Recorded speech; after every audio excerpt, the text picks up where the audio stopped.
नमस्कार।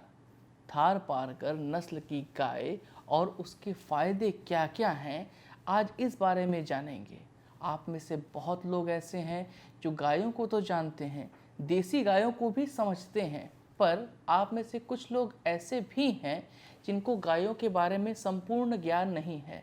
इसीलिए हमने ये सीरीज़ शुरू की है जिसमें एक एक गाय को, जी हाँ, एक एक गाय की एक एक नस्ल के बारे में हम आपको विस्तृत रूप से बताएंगे और आपको बताएंगे कि इसके फ़ायदे क्या हैं, इसकी पहचान कैसे करें। तो चलिए शुरू करते हैं इस वीडियो को, पर उससे पहले आप हमारे YouTube चैनल को सब्सक्राइब कर लीजिए और वो जो बेल का बटन है उसको ज़रूर दबा दीजिए। देखिए, इस नस्ल का उद्गम स्थान पश्चिम राजस्थान और सिंध बॉर्डर है। भारत में यह गाय की नस्ल मुख्यतः बाड़मेर, जैसलमेर, जोधपुर, कच्छ क्षेत्रों में पाई जाती है। इसे ग्रे सिंधी, वाइट सिंधी और थारी के नाम से भी जाना जाता है।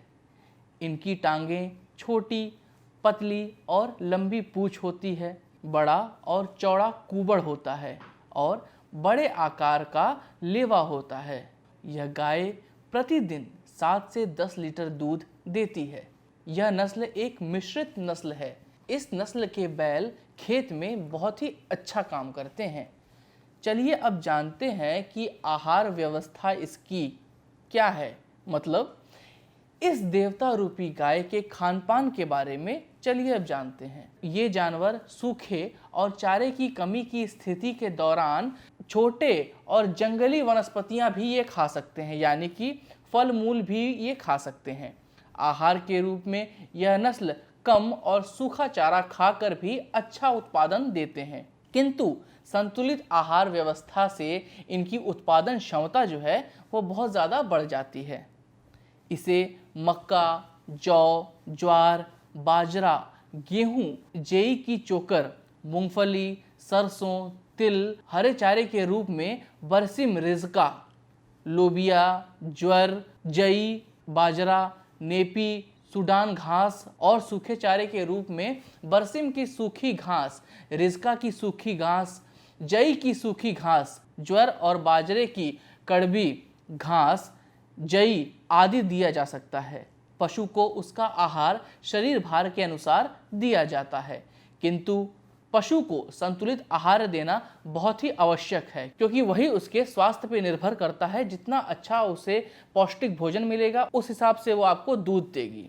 इस नस्ल की देखरेख कैसे करनी चाहिए, चलिए इसको समझते हैं। अब इसमें आपको पड़ेगी शेड की आवश्यकता। देखिए, अच्छे प्रदर्शन के लिए पशुओं को अनुकूल पर्यावरणीय परिस्थितियों की आवश्यकता होती है। पशुओं को भारी बारिश, तेज धूप, बर्फबारी, ठंड और परजीवी से बचाने के लिए शेड की आवश्यकता होती है।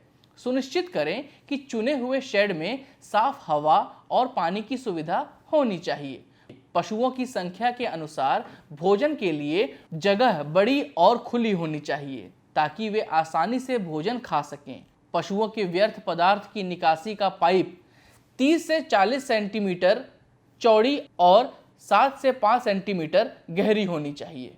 अब इसमें यह भी जानिए कि उनमें से कुछ ऐसे भी पशु होंगे जो गाभिन होंगे, तो गाभिन पशुओं की देखभाल के लिए हमें कुछ ये करना चाहिए कि अच्छे प्रबंधन का परिणाम अच्छे बछड़े में होगा और दूध की मात्रा भी अधिक मिलेगी। गाभिन गाय को 1 किलो अधिक फीड दें, क्योंकि वे शारीरिक रूप से भी बढ़ती हैं। बछड़ों की देखभाल का प्रबंधन करना भी बहुत ज़रूरी है। जन्म के तुरंत बाद नाक या मुंह के आसपास चिपचिपे पदार्थ को साफ करना चाहिए। यदि बछड़ा सांस नहीं ले रहा है तो उसे दबाव द्वारा बनावटी सांस दें और हाथों से उसकी छाती को दबाकर आराम दें। शरीर से 2 से 5 सेंटीमीटर की दूरी पर से नाभि को बांधकर नाड़ी को काट दें। 1 से 2% आयोडीन की मदद से नाभि के आसपास से ही उसे साफ करना चाहिए। अब ये भी जान लीजिए कि टीके हमें कौन से उन्हें लगवाने चाहिए, किस तरह के टीकों का हमें इस्तेमाल करना चाहिए।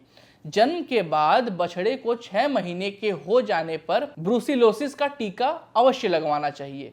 फिर 1 महीने बाद आप मुंह खुर का टीका लगवाएं और गलघोटू का भी टीका जरूर लगवा लें। 1 महीने बाद लंगड़े बुखार का टीका उन्हें जरूर लगवाएं। बड़े उम्र के पशुओं की हर 3 महीने बाद डिवॉर्मिंग करें। बछड़े के 1 महीने से पहले सींग ना दागें। एक बात का और ध्यान रखें कि पशु को बेहोश करके उसकी सींग को ना दागें। आजकल इलेक्ट्रॉनिक हीटर से यह काम किया जा रहा है, आप ऐसा कदापि ना करें। अब कुछ इंटरेस्टिंग फैक्ट्स पे आते हैं। उसमें यह है कि क्या आपको पता है कि गायों में थारपारकर है, ये देसी नस्ल की गाय है, ये आप सभी जानते हैं, पर एक तरह से ये हमारे लिए कामधेनु गाय की से कम नहीं है। कम खर्च में देती है ये सर्वाधिक दूध। वो कैसे, आइए जानते हैं। क्या आपको पता है कि गायों में थारपारकर एक कामधेनु गाय है? जी हाँ, कामधेनु गाय है और उससे कुछ कम भी नहीं है। क्यों और कैसे, चलिए जानते हैं। थारपारकर शुष्क क्षेत्रों में बड़े आराम से कठोर मौसम की मार को झेल सकती है।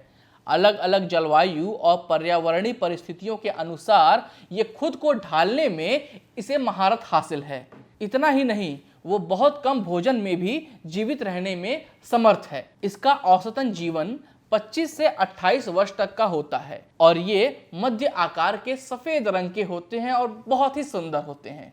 इनके दूध का दैनिक सेवन किया जा सकता है। इसका दूध मोटा और अत्यधिक पौष्टिक होता है, जिसमें औसतन 4.4% वसा और 9% SNF की मात्रा होती है। ध्यान रहे कि अन्य पशुओं की तरह इसके विकास में भी साफ सुथरा और हवादार घर बथान का योगदान है। इस पशु को हालांकि विशेष देखभाल की जरूरत नहीं पड़ती, लेकिन संतुलित खान पान एवं देखभाल उचित ढंग से होना बहुत जरूरी है। दूध उद्योग में भारत का विशेष स्थान है।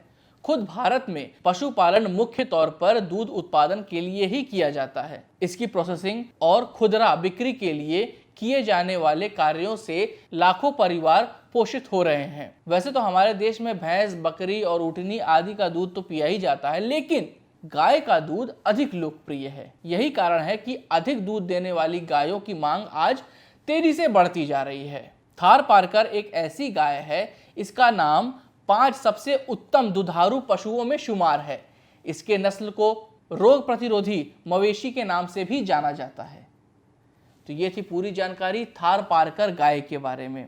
अगर आपको भी थारपारकर गाय के बारे में और जानकारी चाहिए या कुछ आपके सुझाव हैं जो आप हमें देना चाह रहे हैं, तो हमें कमेंट सेक्शन में ज़रूर दीजिए।